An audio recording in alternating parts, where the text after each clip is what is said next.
নমস্কাৰ বন্ধুসকল, মই আপোনালোক সকলোকে আছামিজ বাস্তু চেনেললৈ স্বাগত জনাইছোঁ। বন্ধুসকল, মোৰ নাম গোবিন্দ ৰাজ শৰ্মা, এজন এষ্ট্ৰ এক্সপাৰ্ট নিউমেৰলজিষ্ট। বন্ধুসকল, আপোনালোকৰ সুবিধাৰ্থে মই চেনেলটোত বাস্তুৰ সম্পৰ্কে, সংখ্যাতত্বৰ সম্পৰ্কে, জ্যোতিষৰ সম্পৰ্কে, তাৰ লগতে তন্ত্ৰৰ বিভিন্ন প্ৰয়োগৰ ভিডিঅ'সমূহ ইয়াত আপলোড কৰি থাকোঁ। গতিকে যদিহে আপোনালোকৰ মোৰ চেনেলৰ ভিডিঅ'সমূহ চাই ভাল লাগে, অনুগ্ৰহ কৰি মোৰ চেনেলটো ছাবস্ক্ৰাইব কৰিব, ভিডিঅ'সমূহ লাইক কৰিব, কমেণ্ট কৰিব আৰু যিমান পাৰে শ্বেয়াৰ কৰিব। বন্ধুসকল, আজি মই আপোনালোকৰ লগত এটা অত্যন্ত শক্তিশালী নাম্বাৰৰ সম্পৰ্কে ক'বলৈ আগবাঢ়িছোঁ। বন্ধুসকল, 369ৰ নিচিনাকৈ এইটো এটা অত্যন্ত শক্তিশালী নাম্বাৰ, যিয়ে আমাৰ সৰ্বকাৰ্য সিদ্ধি কৰিব পাৰে।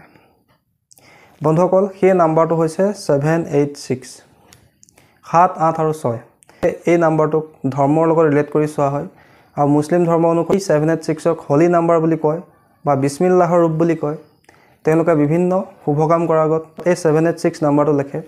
বন্ধুসকল, এইটো এটা অত্যন্ত শক্তিশালী নাম্বাৰৰ কম্বিনেশ্যন। কিন্তু সংখ্যাতত্বৰ দৃষ্টিৰ পৰা যদি আপোনালোকে চাই 7, 8 আৰু 6, এই তিনিওটা সংখ্যা যদি আমি যোগ কৰি দিওঁ, 7ৰ লগত 8 যোগ কৰোঁ, 8ৰ লগত 6 যোগ কৰোঁ, টোটেল ওলাব 21। আৰু 21 নাম্বাৰটো ছিংগুল ডিজিট কৰিলে হ'ব 3, অৰ্থাৎ 3। এই 3 সংখ্যাটো হৈছে সংখ্যাতত্ব অনুসৰি গুৰু বৃহস্পতিৰ সংখ্যা, যি আমাক ভাগ্য প্ৰদান কৰে, যি আমাক জ্ঞান প্ৰদান কৰে, যি আমাক সুখ শান্তি প্ৰদান কৰে, যি আমাক আধ্যাত্মিক জ্ঞান লাভ কৰাত সহায় কৰে, যি আমাৰ সৰ্বকাৰ্য সিদ্ধি কৰাত সহায় কৰে। বন্ধুসকল, তাৰোপৰি 7 সংখ্যাটো হৈছে কেতুৰ সংখ্যা, 8 সংখ্যাটো হৈছে শনিৰ সংখ্যা আৰু 6 সংখ্যাটো হৈছে শুক্ৰ গ্ৰহৰ সংখ্যা। এই তিনিওটা নম্বৰে কেনেকৈ আপোনাক ছাকচেছ দিব পাৰে তাৰো এটা লজিক আছে। বন্ধুসকল, সংখ্যাতত্ব অনুসৰি কেতু হৈছে আমাৰ ভাগ্যৰ কাৰক, কেতু হৈছে মুখ্যৰ কাৰক, কেতু হৈছে আমাৰ লাক। আৰু 8 সংখ্যাটো হৈছে শনিৰ সংখ্যা, কৰ্মৰ সংখ্যা, পৰিশ্ৰমৰ সংখ্যা, হাৰ্ডৱৰ্কৰ সংখ্যা। আৰু 6 সংখ্যাটো হৈছে ধন টকা পইচাৰ সংখ্যা, লক্ষ্মী মাৰ সংখ্যা, লাক্সাৰীৰ সংখ্যা, বিলাসিতাৰ সংখ্যা। অৰ্থাৎ এই তিনিওটা সংখ্যাৰ মিনিং হ'ল যে আমি যদি পৰিশ্ৰম কৰোঁ, শনিয়ে সদায় পৰিশ্ৰম কৰাৰ কথা শিকায়, পৰিশ্ৰম কৰোঁ তেতিয়াহে আমাক ভাগ্যই সহায় কৰিব। আৰু ভাগ্য আৰু কৰ্ম যেতিয়া আমি সঠিক দিশত কৰিম, তেতিয়া আমাৰ ওচৰত লক্ষ্মী আহিব, আমাৰ সকলো ইচ্ছা পূৰ্ণ হ'ব, জীৱনলৈ বিলাসিতা আহিব। 786 সেইকাৰণে এটা হলি নাম্বাৰ বা এটা অত্যন্ত লাকি কম্বিনেশ্যন বুলি ক'ব পাৰি। যিকোনো শুভ কাম কৰাৰ আগত আপোনালোকে সেই 786টো ব্যৱহাৰ কৰিব পাৰে। কোনো ধৰ্মৰ লগত জড়িত কৰি চোৱাৰ পৰিৱৰ্তে এই সংখ্যাটোক আপোনালোকে এটা অত্যন্ত পজিটিভ নাম্বাৰ কম্বিনেশ্যন হিচাপে ব্যৱহাৰ কৰিব পাৰে। যেনেকৈ 369, ঠিক তেনেকৈ 786কো আপোনালোকে বিভিন্ন মেনিফেষ্টেশ্যনৰ ক্ষেত্ৰত ব্যৱহাৰ কৰিব পাৰে। যদি আপোনালোকৰ সকলো কৰ্মত এটাৰ পিছত এটা বাধা আহি আছে, বহুতো চেষ্টা কৰিও আপোনালোকে নিজৰ কামবিলাক সম্পন্ন কৰিব পৰা নাই, আপোনালোকৰ কামবিলাক আধৰুৱা হৈ যায়, ভালকৈ কামটো ষ্টাৰ্ট কৰি যায়, শেষৰ সময়ত আপোনালোকৰ কামটো নষ্ট হৈ যায়, সেই ক্ষেত্ৰত আপোনালোকে এই নাম্বাৰ কম্বিনেশ্যনটো ব্যৱহাৰ কৰিব পাৰে।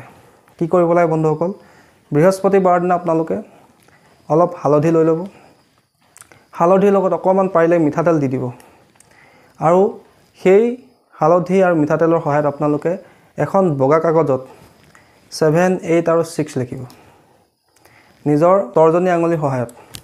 বন্ধুসকল, বৃহস্পতিবাৰৰ দিনা আপোনালোকে যদি আপোনাৰ কৰ্মত বাধা আহি থাকে, কামবিলাক যেনেকৈ বিচাৰে তেনেকৈ সম্পন্ন নহয়, কৰ্মত আপোনাৰ ভাগ্যৰ সঁহাৰি লাভ নহয়, তেন্তে আপোনালোকে এই 786 এই সংখ্যাটো এখন বগা কাগজত হালধি আৰু মিঠাতেল মিলাই লৈ নিজৰ তৰ্জনী আঙুলিৰ সহায়ত লিখিব। লিখি সেই কাগজখন যদি পাৰে লেমিনেট কৰি নিজৰ পকেটত ৰাখিব। যেতিয়াই কোনো শুভ কামত ওলাই যাব, আপুনি সেই কাগজখন লগত লৈ যাব। বন্ধুসকল, পাৰিলে লেমিনেশ্যন কৰি ল'ব যাতে কাগজখন ফাটি চিটি নাযায়। চাব আপোনালোকৰ কৰ্মত এই তিনিওটা গ্ৰহৰে সহায় লাভ হ'ব। শনি, কেতু আৰু শুক্ৰ গ্ৰহৰ আপোনাৰ বিশেষ সহায় লাভ হ'ব, কৰ্ম আপোনাৰ সফল হ'ব। বন্ধুসকল, এইটো এটা পৰীক্ষিত উপায়, আপোনালোকে কৰি চাব, নিশ্চয় ইয়াৰ পৰা আপোনালোকে ভাল ফল লাভ কৰিব। তাৰোপৰি বন্ধুসকল, এই তিনিওটা সংখ্যাই মানি এট্ৰেকশ্যনৰো কাম কৰে। সেইকাৰণে মুছলিম ধৰ্মৰ ব্যক্তিসকলে প্ৰায় নিজৰ গাড়ীৰ ওপৰত 786 লিখি ৰাখে, যাতে তেওঁলোকৰ বিজনেছ ভালকৈ চলে। দোকানৰ সন্মুখতো তেওঁলোকে বৰ্ডত 786 লিখি থয়, যাতে কাষ্টমাৰ সদায় তেওঁলোকৰ ওচৰলৈ আহি থাকে।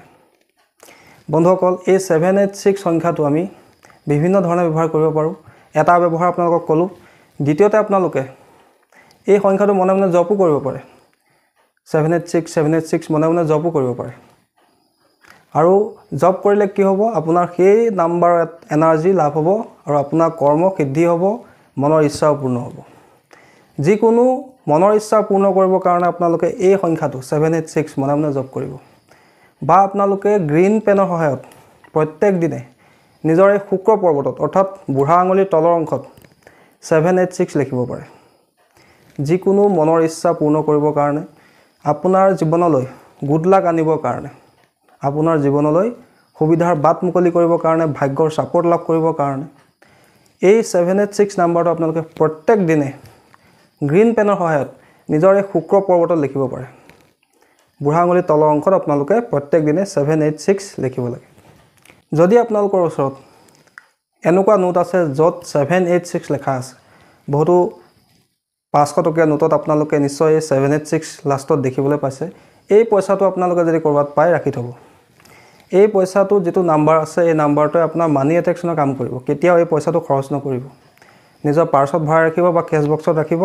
এই পইচাটোৱে আপোনাৰ কাৰণে মানি এট্ৰেকচনৰ কাম কৰিব বন্ধুসকল এই সংখ্যাটো আপোনালোকে আৰু দুটা ধৰণে ব্যৱহাৰ কৰিব পাৰে যদি আপোনাৰ জীৱনলৈ আপুনি সুবিধা অহাটো বিচাৰে আপোনাৰ জীৱনলৈ আপুনি সুবিধা অহাটো বিচাৰে আপুনি ব্যৱসায় কৰি আছে ব্যৱসায়ত আপুনি উন্নতি হোৱাটো বিচাৰে তেন্তে আপোনালোকে এখন বগা কাগজ ল'ব সেই বগা কাগজত আপোনালোকে গ্ৰীণ কালাৰ পেনৰ সহায়ত প্ৰথমে 786 লিখিব তাৰ পিছতে নিজৰ নামটো লিখিব সম্পূৰ্ণ নামটো লিখিব অসমীয়াটো লিখিব পাৰে ইংৰাজীত লিখিব পাৰে তাৰ পিছতে আপোনালোকে এটা বৃত্ত আঁকি দিব চাৰিওফালে অৰ্থাৎ এটা এনাৰ্জি সাইকেল আঁকি দিব প্ৰথমে লিখিব 786 তাৰ পিছত নিজৰ নামটো লিখি এটা বৃত্ত আঁকি দিব অৰ্থাৎ এনাৰ্জি সাইকেল বনাই দিব আৰু সেই কাগজখন আপোনালোকে গোল্ডেন ফ্ৰেম কৰি বেলেগ ফ্ৰেম নকৰিব গোল্ডেন ফ্ৰেম কৰি আপোনাৰ ঘৰৰ পশ্চিম দিশত লগাই ৰাখক আৰু যদি আপোনাৰ দোকান আছে ব্যৱসায়িক স্থান আছে তাৰ পশ্চিম দিশত আপোনালোকে এই কাগজখন লগাই ৰাখক পাৰিলে গোল্ডেন ফ্ৰেম কৰি ৰাখিব তেতিয়াহে ইয়াৰ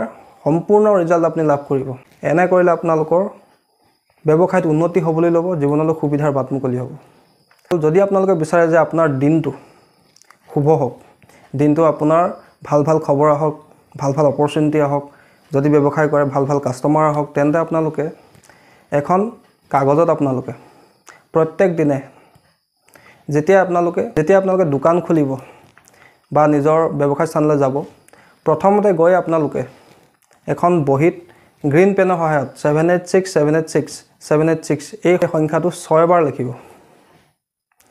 আপোনালোকে ব্যৱসায় স্থানলৈ যাব গৈ পোনপ্ৰথমে আপোনালোকে এই সংখ্যাটো 786 টো 6 বাৰ লিখিব আৰু প্ৰত্যেক দিনে এই প্ৰক্ৰিয়াটোকে কৰিব বন্ধুসকল 28 দিনৰ ভিতৰত আপোনাৰ ব্যৱসায় লাহে লাহে উন্নতি হ'বলৈ ল'ব কন্টিনিউ কৰি যাব এই প্ৰচেছটোকে কন্টিনিউ কৰি যাব চাব আপোনাৰ জীৱনলৈ নিশ্চয় সুবিধা আহিব কাস্টমাৰ সংখ্যা বৃদ্ধি পাব ব্যৱসায় উন্নতি লাভ হ'ব মনৰ ইচ্ছা পূৰ্ণ হ'ব বন্ধুসকল এটা অত্যন্ত শক্তিশালী নাম্বাৰ কম্বিনেশ্যন 369 ৰ নিচিনাকৈ 786 এটা অত্যন্ত লাকি নাম্বাৰ সেইকাৰণে মুছলিম ধৰ্মত ইয়াক হলি নাম্বাৰ বুলি কোৱা হয় আৰু প্ৰত্যেক ক্ষেত্ৰতে যিকোনো শুভ কাম কৰাৰ আগত তেওঁলোকে এই 786 এই সংখ্যাটো তেওঁলোকে লিখি লয় আৰু এই তিনিটা সংখ্যাৰ কম্বিনেশ্যনে গুৰু বৃহস্পতিৰ কৃপা দৃষ্টি লাভ কৰাত সহায় কৰে ভাগ্যৰ সহায় লাভ কৰাত সহায় কৰে শনিৰ কৃপা দৃষ্টি লাভ কৰাত সহায় কৰে তাৰ লগতে লক্ষ্মী আৰু শুক্ৰ গ্ৰহৰ কৃপা দৃষ্টি লাভতো সহায় কৰে বন্ধুসকল গতিকে আপোনালোকেও নিজৰ সুবিধাৰ কাৰণে